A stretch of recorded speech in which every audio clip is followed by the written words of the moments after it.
one evening, I went out with my buddy. I didn't feel like going out. It's like, I'll come out. It was like a Thursday. And we went to Big Wig, which is now currently the Evil Olive on Division.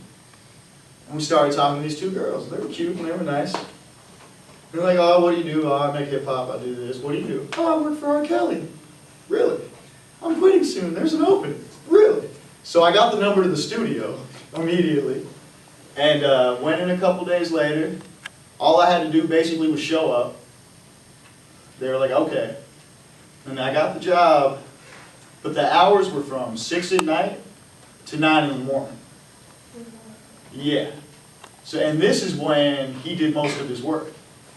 This cat was a very prolific individual, very talented cat, but most of his work would happen between the hours of like 7 and 4 in the morning. So that's why they needed somebody there and awake. This is where the story gets interesting. So, I'd been there for quite a while, but when I first got there, some of the problems started. When I first got there, the guy who trained me showed me a couple things. He showed me that if you lay on your back and put your hand in the vending machine, you can knock down beers for free. Okay? Problem number one.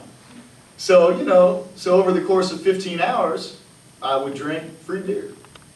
So by 9 in the morning, I'm pretty trashed.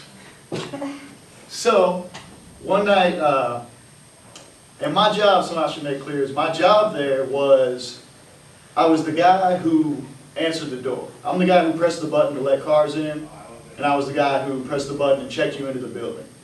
So if you were going to come in and out the building, that was my job. However, he paid me $6 an hour with taxes taken out. So you're going to pay the cat who's in charge of everybody coming in and out the building, essentially like the main dude, $6 an hour. This is a problem. So it's not minimum wage. it was at the time. It was something close to it. But with taxes taken out and their checks kept bouncing and stuff, not a good scene. So my job entailed I let everybody in and out the building, and he had 4 different lounges throughout the studio. It was a pretty big studio. It was called Trax. It was right outside of Cabrini Green on Larrabee in Chicago at the time. And so my job was to let everybody in and out of the building, but women were always, there was at least one girl in every lounge at all times. So my job was when a girl would call, I would write down her name and what line she was on. I'd go into his room, I'd go into the studio while they were working, I'd wait for him to acknowledge my presence, give him a piece of paper, and bounce. Okay?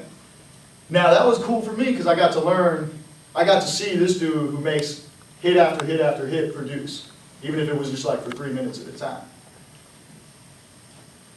So the main thing was, okay, this girl goes here, this girl goes here. So I was basically in charge of that. That was one of my main responsibilities. And this went on, I was there for about a year and a half. And one day, I'd been hanging out with some friends, and we were doing the whole, we're going to take over the game meeting, which I've heard thousands of meetings, been involved in hundreds of meetings about how we're going to do it, man. We're going to do it, right? So we got all wasted, and then they dropped me off at work, okay? Now what I used to do is I used to go to sleep, but I would put my ringer on high so that when somebody called me to be let in the building, I'd wake up and I could let them in.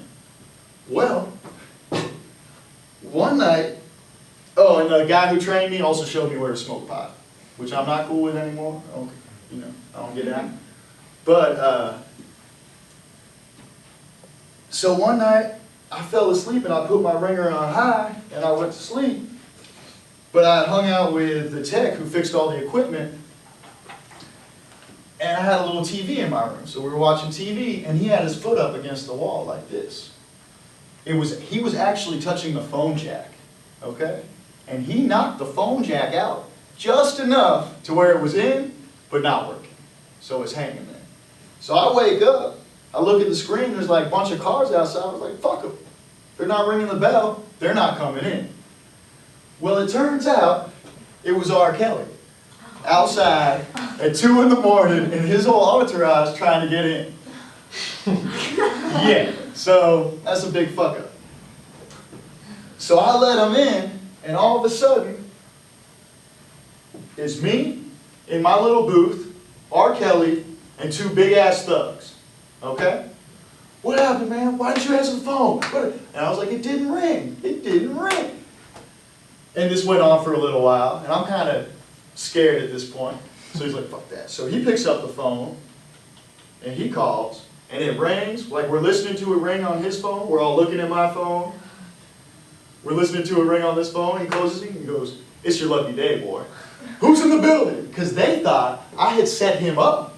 They thought I had been paid to leave him outside, to be robbed and or killed. This is his mode of thought.